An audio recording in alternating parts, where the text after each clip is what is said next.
Hi viewers, welcome to Shinba's Creativity. நம்ம சேனலை subscribe பண்ணாமல் இருந்தீங்கன்னா மறக்காமல் சப்ஸ்கிரைப் பண்ணிக்கோங்க. பக்கத்தில் உள்ள பெல் ஐக்கானை ப்ரெஸ் பண்ணிக்கோங்க.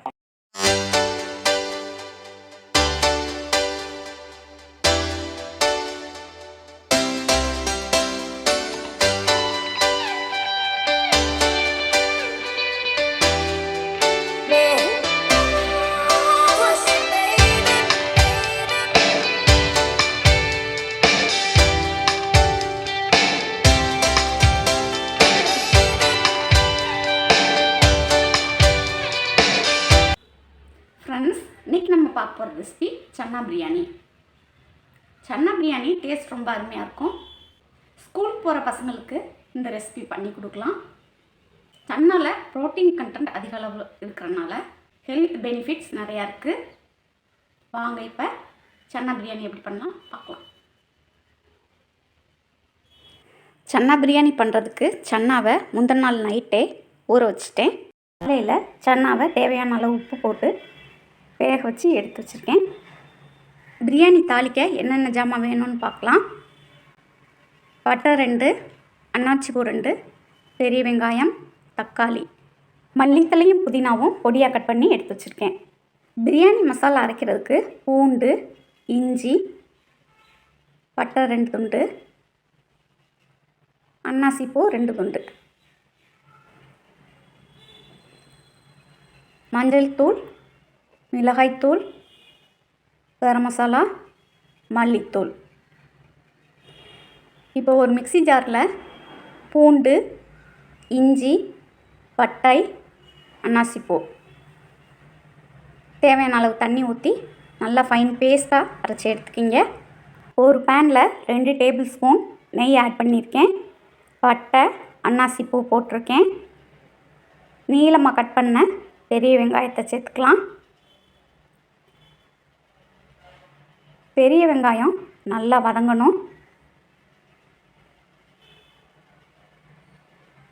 வெங்காயம் நல்லா வதங்கின பிறகு கட் பண்ணி வச்சுருக்க தக்காளியை சேர்த்துக்கிங்க.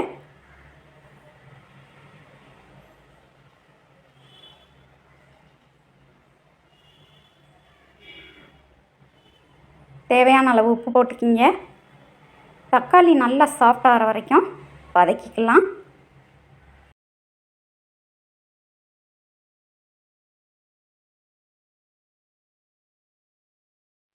இப்போ இதில் புதினா, மல்லித்தலை சேர்த்துக்கலாம்.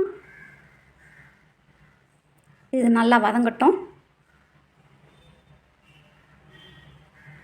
அரைச்ச மசாலாவையும் இதில் ஆட் பண்ணிக்கிங்க.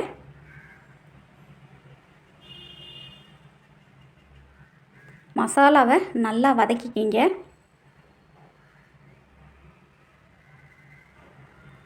மஞ்சள் தூள், மிளகாய்த்தூள், கரம் மசாலா, மல்லித்தூள். இதை இப்போ நல்லா வதக்கி விட்டுக்கிங்க. நல்லா வதங்கிருச்சு.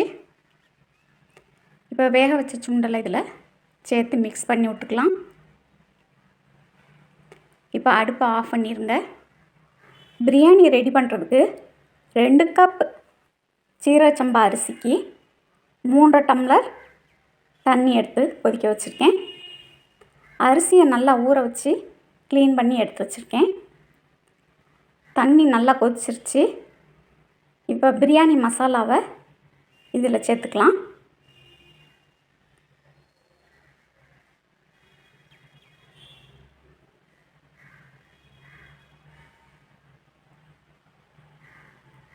இப்போ மசாலா எல்லாம் நல்லா கொதித்து வரும்போது நம்ம ஊற வச்ச அரிசியை இதில் ஆட் பண்ணணும்.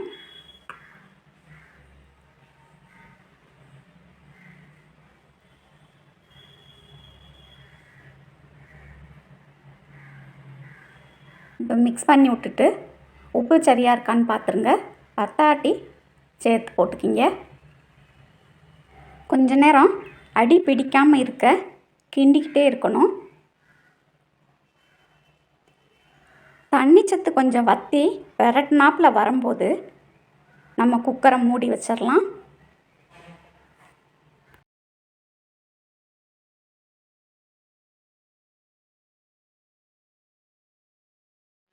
5 நிமிஷம் சிம்மில் வச்சுட்டு அடுப்பை ஆஃப் பண்ணிடுங்க.